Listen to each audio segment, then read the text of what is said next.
Good morning everyone from my least favorite airport in Canada, Toronto Pearson.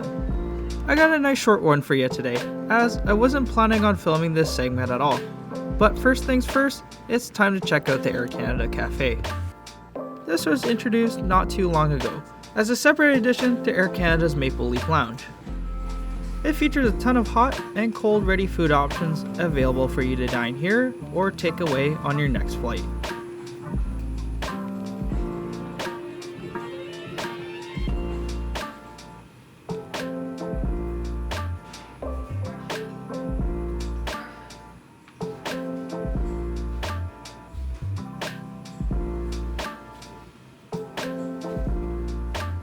There's also a full-service bar where you'll find your usual suspects of hard liquor, but there's also fresh orange juice, espresso, cold brew, and fresh pastries in the morning.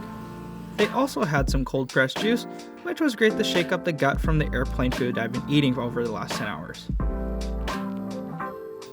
I didn't have very long here before my flight started to board, so I got a bagel with cream cheese and a little cinnamon roll. I also took a turkey sausage breakfast sandwich with a coffee to go.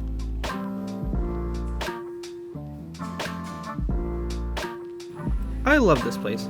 It sheds capacity from the main lounge because most people don't really need the business center, TV, and everything else. I feel that 80% of the people that use the lounge just come in for the free food anyways, so why not come to the AC Cafe? They just opened one up in Montreal recently, and I hope Air Canada can lease a space in YVR in the near future, cause that domestic lounge is way over capacity. Anyways, here's my ride back home this morning. This 14-year-old A321, originally delivered to Air France under a lease in 2009. Air Canada scooped up this guy in 2015. The aircraft is still leased, but I couldn't find the lessor. Seeing as I showed up kinda late for boarding, I was stuck in lineup to get on the plane, right behind the UBC football team. Air Canada's 321s are outfitted with 16 business class seats and 174 economy seats.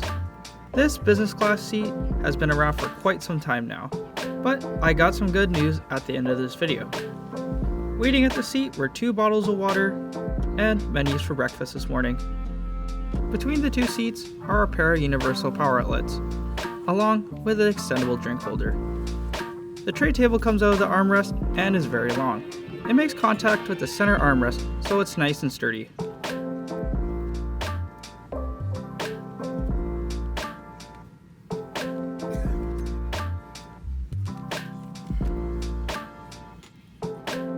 Last but not least, you get a footrest, a large seat back pocket with a safety card, sickness bag, and a donation envelope. Finally, Air Canada's old en route IFE with the world's slowest USB charger. This seat has a generous recline for lounging along with 38 inches of pitch. One thing you'll find in business and not in economy is the adjustable headrest. This should be a feature throughout the whole plane, as it's pretty standard. This seat is also eerily similar to the ones found in the old US Airways planes. We pushed off the gate over 20 minutes late for our morning startup flight. Air Canada's biggest issue on their 321s is the bin space for cabin baggage. Seeing as everyone takes a roller bag with them on board, especially on domestic flights, bin space fills up extremely quick and is a premium. On these 321 flights, you'll see on average 20 and up to 40 passengers being asked to check on their carry-on bags. This is free of charge, but I got some good news for you also at the end of the video.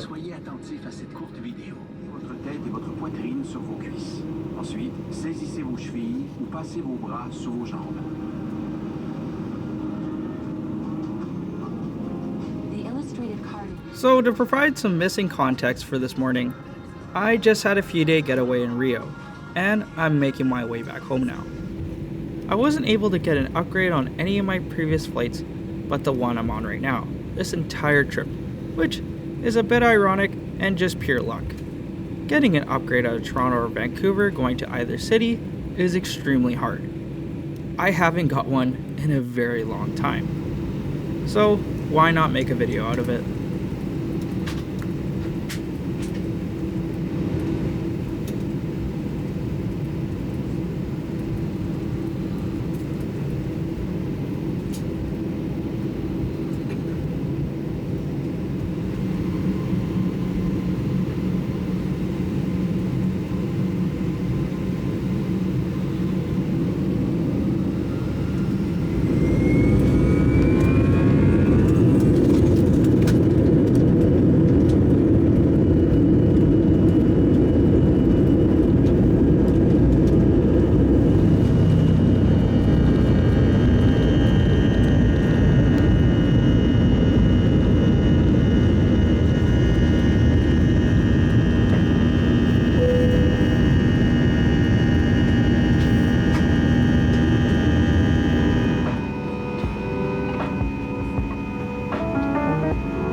After that spectacular morning takeoff out of Toronto, I had to use the lavatory as soon as the seatbelt sign came off.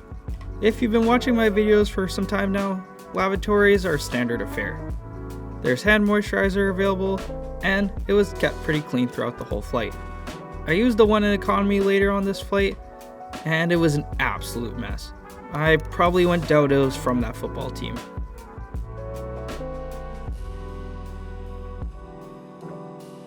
Air Canada has barely changed their domestic breakfast menu since 2007, so you have an option of an omelette or pancakes.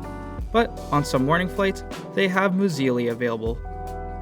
I had the economy pancakes on my last flight, so I went for the standard omelette, although it's been upgraded. But first, let's try this cold turkey sausage breakfast sandwich. And yeah, this is a little too disgusting for my liking. Waiting for breakfast to finish warming up, let's check out Air Canada's En route IFE.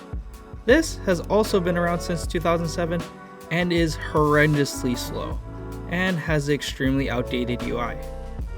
It takes some time to navigate it, but at least they got the newest Mission Impossible on there, which is great.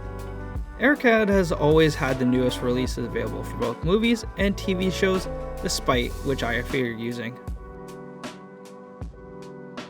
Now about that omelette.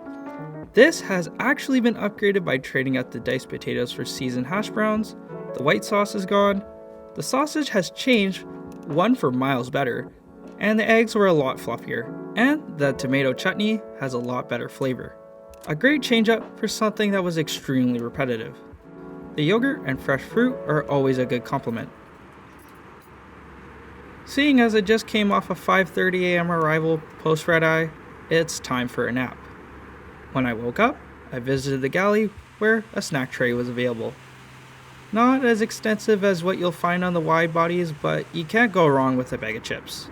Also, the buy on board menu is always available. Right as we enter the south coast of BC, now is a great time to share all that great news.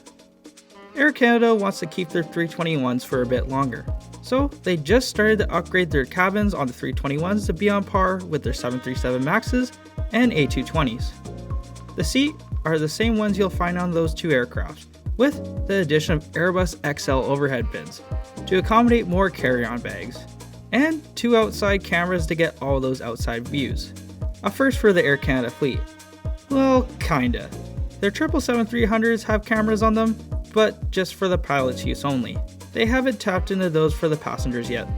Also, the other news, which is kinda good, is AC will now allow you to check on your carry-on bag free of charge at check-in to a maximum of 32 kilograms. So if you're using the self-check-in, they aren't measuring the size, so you might be able to get away with something a bit larger for free. But you didn't hear that from me. Other than that, this flight was nice and relaxing. Hey, and I even got a half decent sleep for a non-flat bed.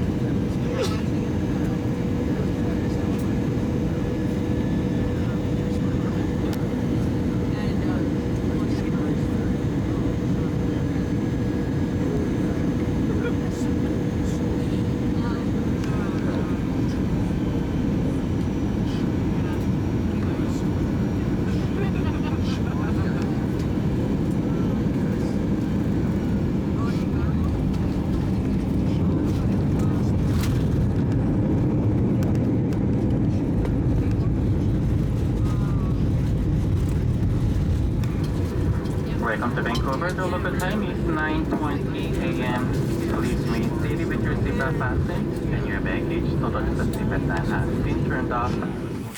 Thank you very much. Have a good rest of the day. I'm really looking forward to taking a flight on the newest 321 interior when I get a chance. Thanks again for taking the time to watch us. And if you'd like, feel free to leave a like and subscribe. Cheers, and I'll see you in the next one. This train is for Waterfront.